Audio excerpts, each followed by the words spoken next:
Gratitude.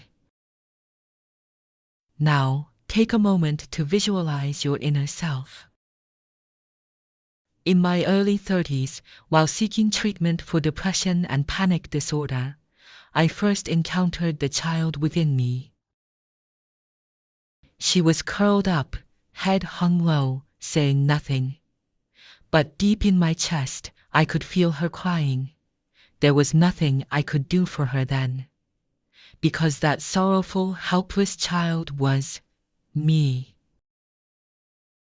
Even after discovering my inner child, life seemed to continue without any major change. I kept taking my medications while trying various things to overcome the depression, such as exercise and similar attempts. But one day, I visited the clinic again to deal with the rapidly worsening depression that returned as the evening medication wore off. The doctor said, "Then let's add one more pill in the evening." In that moment, a powerful voice echoed within me. I need healing.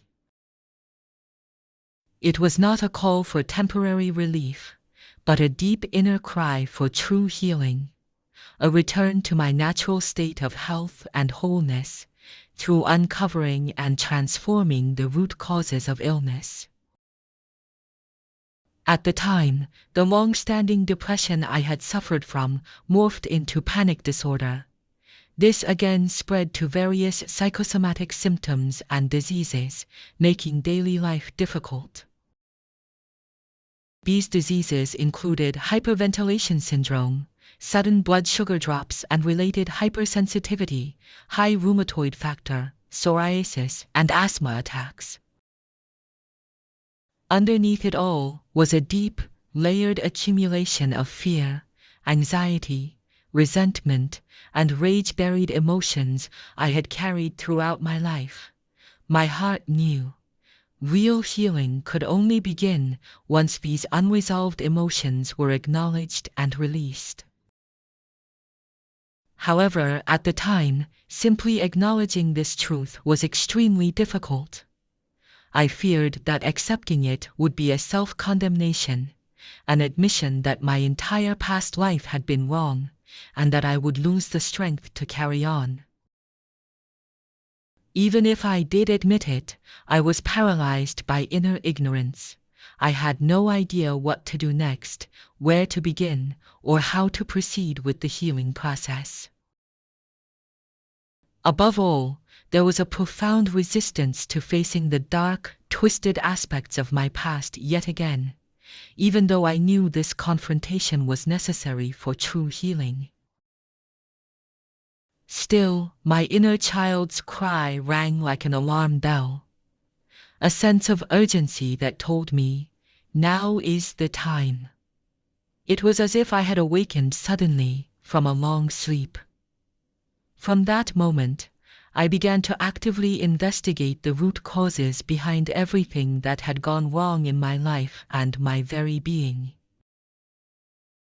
Eventually, I came to recognize that the traumatic events of my past were not just memories, they were still playing on repeat inside me.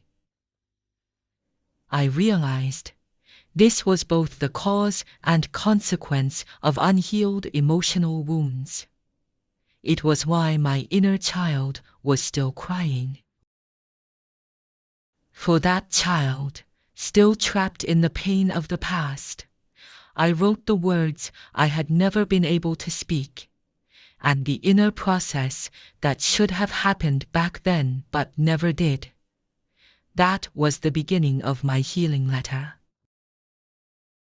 This book is written for the healing and recovery of trauma in parent-child relationships. It focuses on 8 universal inner events that occur in the process of human consciousness evolution. By directly presenting the voices of both the inner child and the soul, the inner parent, it offers an immediate and powerful healing effect unlike any other. Through the stories of children who were abandoned, abused, discriminated against, or simply too sensitive to be understood, we find and heal the wounds from our own childhood that we were never able to express. This book also brings compassion and release to the difficult emotions, anxiety, sadness, fear, anger, longing, that arise from life's unavoidable events. Family estrangement, exposure to harmful forces, addiction, or the loss of dignity. In this book, we hear the deep cries of the inner child and the steady voice of the soul, the inner parent, who answers them. Through this sacred listening, our wounded and fragmented individual consciousness reconnects with the spiritual heart, and our existence is embraced and supported exactly as it is. Only then can we experience true inner safety and peace, allowing us to slowly accept our incomplete, still growing selves as part of humanity's journey of conscious evolution. It is from this inner sanctuary, the spiritual heart, defined by comfort and peace, that we gain the strength to walk firmly on the earth and move forward. So if you are someone who carries unhealed emotional wounds, if you have past pain you've never spoken aloud, if you've discovered a crying child within you, if you're struggling with your parents or children, if you long to free yourself from anxiety, depression, grief, or anger, if you have experienced trauma, if you dream of a better tomorrow, or if you want to realize your fullest potential, read my healing letter aloud in your own voice, and read it and listen to it repeatedly. Lastly, I offer my heartfelt gratitude that this book could emerge into the world in its full and unaltered form by the sacred command of the infinite consciousness we call God, and contribute to healing, the first step of conscious evolution.